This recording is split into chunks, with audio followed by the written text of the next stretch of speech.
Do you have time next weekend? Come over to our place for a change.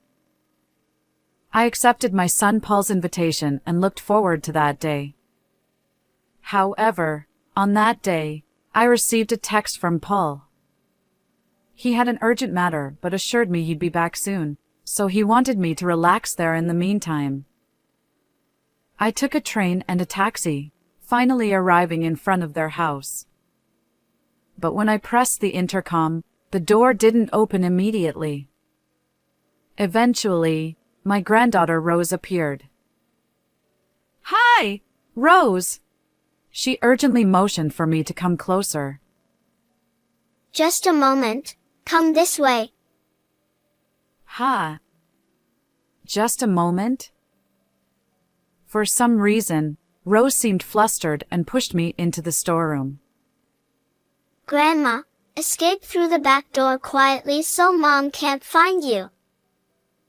Even when I asked why, Rose only said it was necessary to avoid getting caught by her mom and then went back to the living room.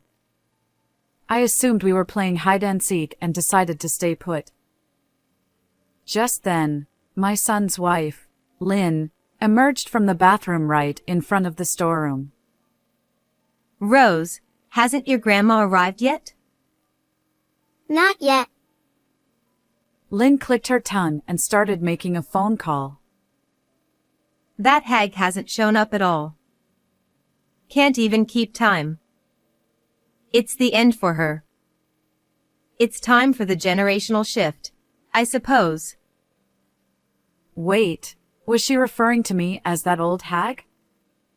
But the shocking revelation didn't end there. Lynn began sharing something truly unexpected. I am Amelia River. Today, it's a sunny holiday, and I can hear birds chirping outside my window. I open the curtains, tidy up my appearance, and head from the overly spacious bedroom to the smaller room in the back. As I open the door, there's my late husband's smiling portrait. He passed away in an accident a few years ago. At the time, I was devastated and couldn't function, but with encouragement from my son Paul and his wife Lynn, I've managed to lead a normal life as a full-time employee. Above all, I mustn't falter here, especially for my granddaughter Rose, who's now in elementary school. I clasped my hands in front of the portrait and closed my eyes. May you rest peacefully in heaven, my dear husband, who worked so hard to build this beautiful, spacious house for us. After lightly dusting the portrait, I made my way to the living room. This room is decorated with artwork from a floral arrangement class I attend with neighbor friends. It's my current hobby. When my husband passed away, leaving me feeling like an empty shell, they encouraged me to join the class, and now I'm completely engrossed. The Paul family from the neighboring town also appreciates the flowers whenever they visit. Paul went to an out-of-state university and ended up working there. He met Lynn, got married, and Rose was born. Although Rose has grown quite a bit, she still enjoys running around this house, so maybe its spaciousness suits her. Despite being alone, I manage to keep myself busy and content. Today is the day I go to the flower arrangement class with my friends. As I prepared, the nonchalant doorbell chimed in the living room. "Coming!" I called out and headed toward the entrance, but the door opened before I could reach it. Hello, Mom. Not again, I thought. Over the past few months, Lynn has been dropping by unannounced with Rose. Initially, it was just on weekends after giving prior notice. But now, it's practically every day without any warning. Honestly, it's become quite tiresome since I have my own schedule. A simple phone call would suffice. Good morning. Oh, it was quite a journey to get here. Lynn, I have a flower arrangement class today, so I'll be out.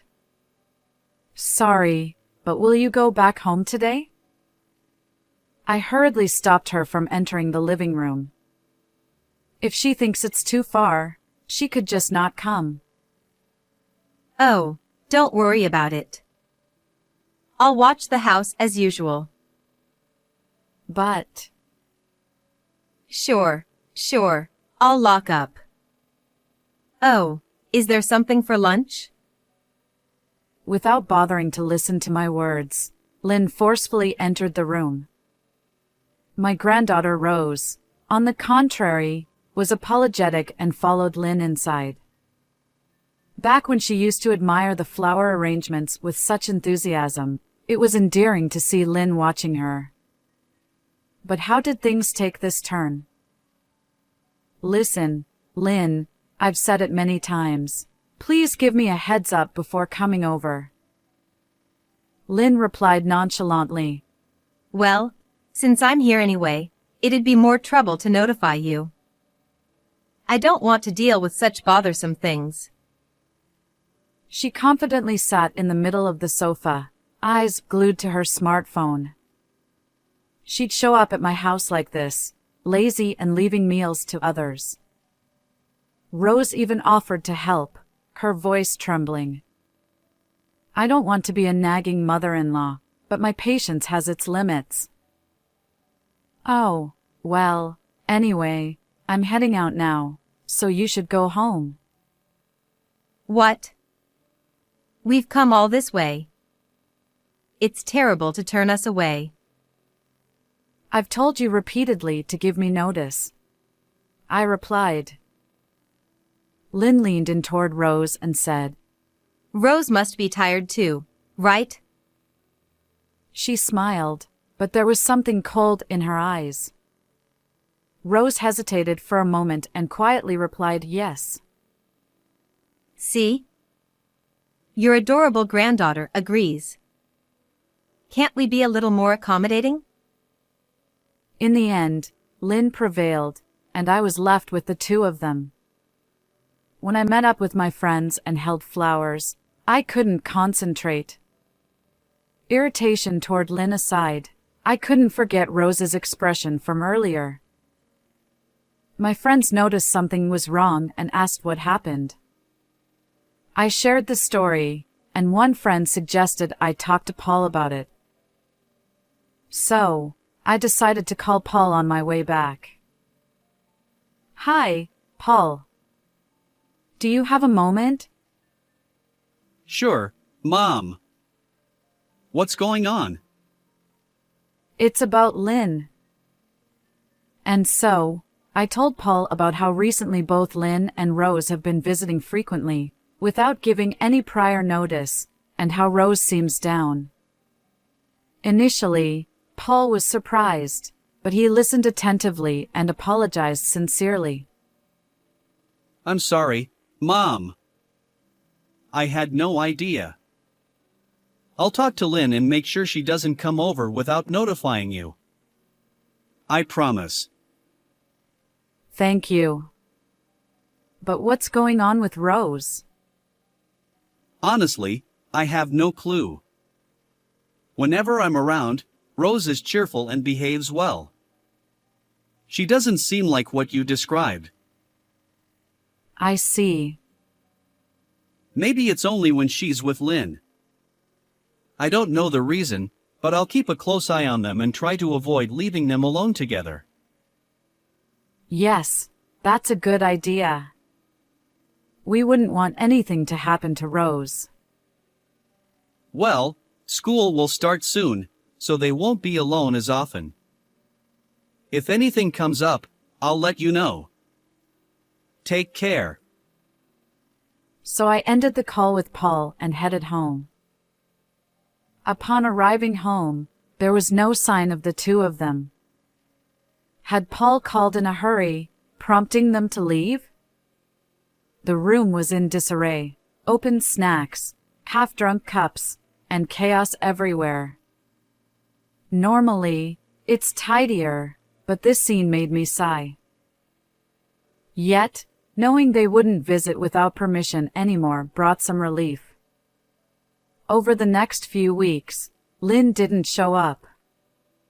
While I felt reassured, I remained concerned about Rose. I reached out to Paul several times, but his responses were vague. Busy, perhaps? And so, the weekend arrived, and this time it was Paul who contacted me. Hello, Mom. Are you free next weekend? Come over to our place for a visit. Rose really wants to see you. I replied enthusiastically, looking forward to that day. However, on that day, as I was heading to the station, I received a text from Paul. Something urgent came up, but I'll be back soon. Please relax at my home for now. His dedication to work reminded me so much of his father. I chuckled. It's wonderful that he graduated from college and found a job he loves. Paul truly makes me proud. After transferring between trains and a taxi, I finally arrived in front of Paul's house. I paid the fare to the driver and stretched a bit. The 2-hour journey had taken a toll on my body, especially for someone in their late 40s. Perhaps some of the fatigue was due to the nervousness I felt. My desire to see Rose was strong, but I hadn't met her since Paul had asked Lynn and Rose to leave my home that one time. As I stood in front of the door, I took a deep breath and pressed the intercom button. However, the door didn't open immediately. After a while, only Rose appeared. "Hi, Rose." "It's been a while," I greeted her. Grandma. Not now. Come this way. Rose replied, sounding flustered. "What do you mean, not now?" "Rose?" For some reason, Rose urgently pulled my hand and led me into the storage room. Her serious expression was quite unusual for an elementary school kid. She whispered, Grandma, hide through the back door. Quietly. I followed her instructions, still feeling confused. Was this some kind of hide-and-seek game? I stayed put, waiting. Then I heard the sound of the bathroom door opening, and Lynn's voice reached me. Didn't your grandma arrive? She asked Rose. Peeking through the gap in the storage room, I saw Rose shaking her head vigorously, and Lynn responding with an annoyed gesture. They were having a silent exchange. Lynn then took out her smartphone and began talking to someone. Hello? I'm sorry it took me so long to call you. I can only chat for a little longer, though. Such a shame. Their conversation continued, touching on topics like last night's dinner and how busy work had been. Lynn must have been on the phone with a friend. Perhaps that's why she hadn't come to the front door when I rang the intercom. It might be a little awkward, but I couldn't just stay in the storage room forever. So, when I started to move, I heard Lynn talking. Seriously, that old hag hasn't shown up at all. Can't even keep time. She's done for. It's time for a generational shift. I froze in place. Was she talking about me as the old hag? She usually only calls me Mom or by my name. Despite my surprise, I realized this was a chance to learn Lynn's secret, so I listened intently. And then, to my surprise, Lynn started talking about something completely unexpected. Well, I can chat for a while. Our last date was so much fun. That hotel was amazing, right? Truly impressive. I want to go there again soon. Can't wait to see you. Her tone changed noticeably. She spoke with a flirtatious voice, genuinely excited. At first, I thought she was talking to a friend, maybe about Paul. But would she discuss dinner or dates over the phone? Paul was at work. So, was this someone other than Paul, a man, and not just a friend? As I reached this conclusion, a chill ran through me. I pulled out my smartphone, trembling, and pressed the record button. Lynn continued. You're amazing. I want a brand name bag next. If you get it for me, I'll wear that cute outfit you mentioned the other day. You can do whatever you like. The content made me nauseous. And all this while her young daughter, Rose, was right there. Rose might not fully understand, but she sensed that her mother's behavior wasn't praiseworthy. Rose thought that if I ran into Lynn, who was on the phone with someone else, it would be a big problem. So she forcefully pulled my hand and told me to hide in the storeroom. Rose, still in first grade, sat there with a sad expression, unknowingly bearing the weight of her mother's actions. The old hag is too stubborn to survive. I want her to leave soon and give me that big house so that we can live together in peace and quiet. By that big house, does she mean my house? What could she mean by too stubborn to survive? I wanted to say something, but I tried hard to hold it back. My mouth went dry. Really, it's really annoying. She got angry when I took a picture of the interior. It's like she's going through menopause. I wish she'd learn from my kindness. After that, she continued to make horrible remarks about how my clothes were tacky and the food menu was old. I felt sadness and anger at the same time, thinking that he had thought of me that way. I rubbed my shaking body, telling myself that getting out of here now and getting angry would not change anything, and that I would just have to bear it for now. I'm really grateful that you prepared the medicine for me. I'll have to give her lots of them so she can get the hell out of here soon. Saying this, Lynn transferred the white powder in her hand into a cup. It was hard to see through the gap, but I assumed it was a visitor's cup I had given her a long time ago. It felt as if a blade had been placed against my neck. I don't know what medicine it was, but I was sure it was something not good. Don't tell me you're going to make me drink that. My blood quickly drained from my veins. I never thought that my son's wife, whom I had always thought of as a good daughter, would do such a thing. Well, I'd better go. My husband will be back soon. See you at the hotel. I love you. Saying that, Lynn pulled the smartphone away from her ear. But she was still operating the screen. While I was watching what she was doing, the phone rang in my hand. Ah. I rushed to turn off my smartphone, but it was too late.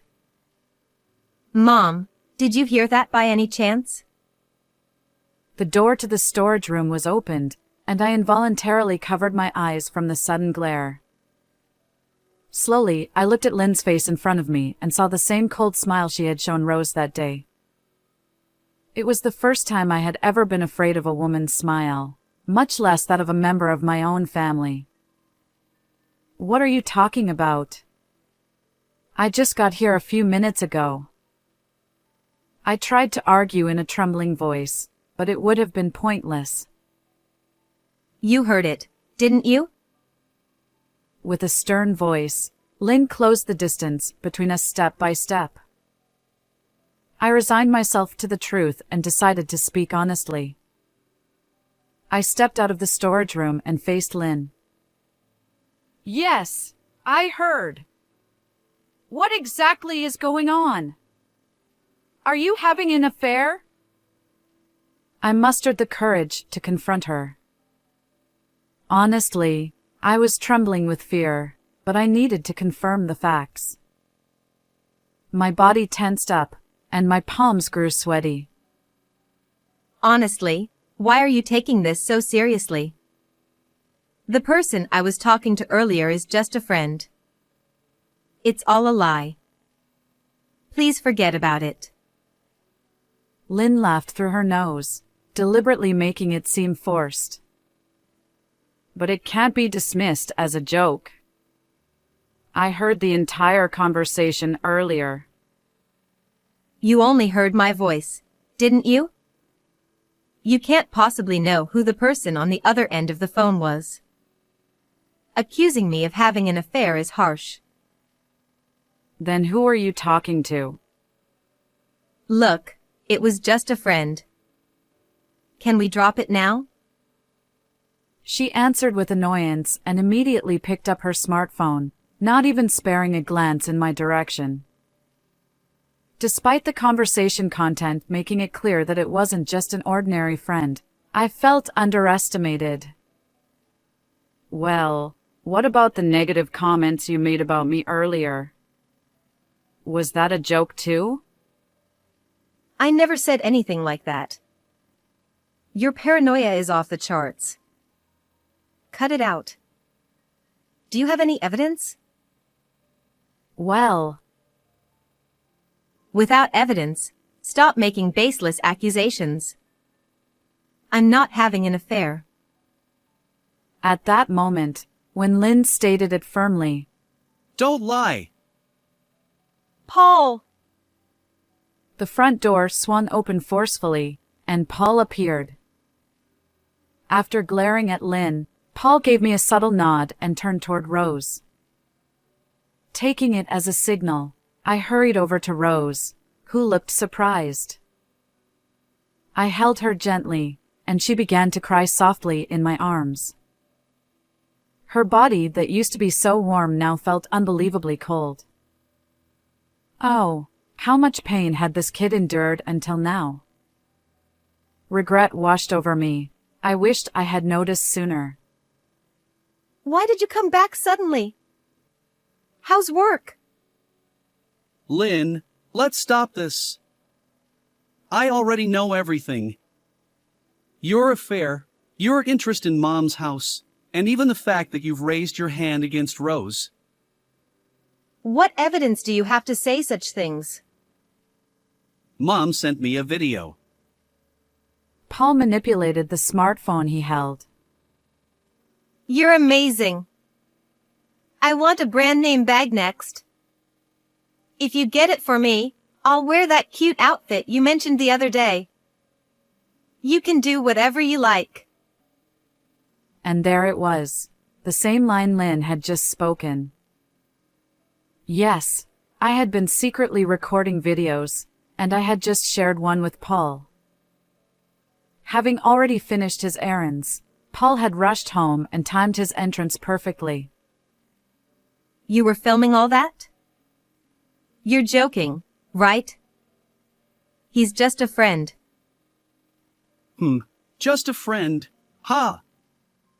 A friend who does things like this together, I suppose? Saying that, Paul pulled out a bundle of photos from his bag and handed them to Lynn. Why do you have these? The photos showed Lynn walking with a man. The man's hand rested on Lynn's waist, and her profile didn't look displeased. In fact, quite the opposite. Moreover, the building in the background was a hotel. It was clear that this wasn't just an ordinary friendship. There were other photos too, the two of them smiling with matching necklaces, holding hands, and even embracing. As Lynn looked at them, her face grew paler. I knew, Lynn. I knew about your affair. Why? Your behavior lately has been strange. You've been away from home a lot. And Rose told me. Rose did. I held the small body in my arms tightly. Rose's little arms clung to my clothes, and she buried her face, avoiding her mother's gaze. Rose, you! After I specifically told you not to say anything, what are you doing? What are you doing, Lynn? You're the one who should be asking that. What kind of behavior is this in front of a child? You probably haven't even considered how Rose felt. I couldn't take it anymore. Mom talks bad about Dad, she abuses me, and strangers come to our house. Hearing those words, I hurriedly reached for Rose's clothes. She flinched slightly but obediently lifted her shirt. There were several painful bruises on her stomach, and I couldn't help but grimace. Did Lynn raise her hand to silence Rose? If so, it made sense why Rose had been unusually quiet at my house.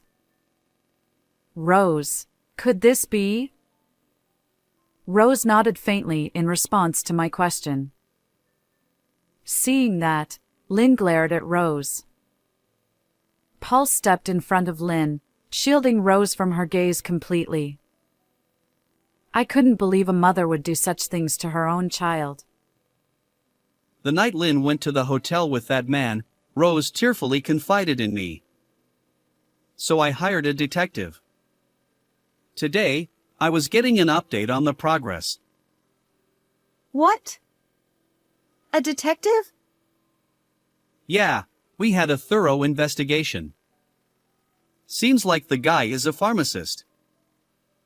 To go that far? Paul confronted Lynn with the evidence he had gathered.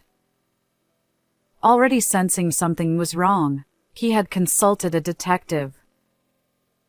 From the moment Rose told me until we had this evidence, I was worried sick that Lynn might hurt her again.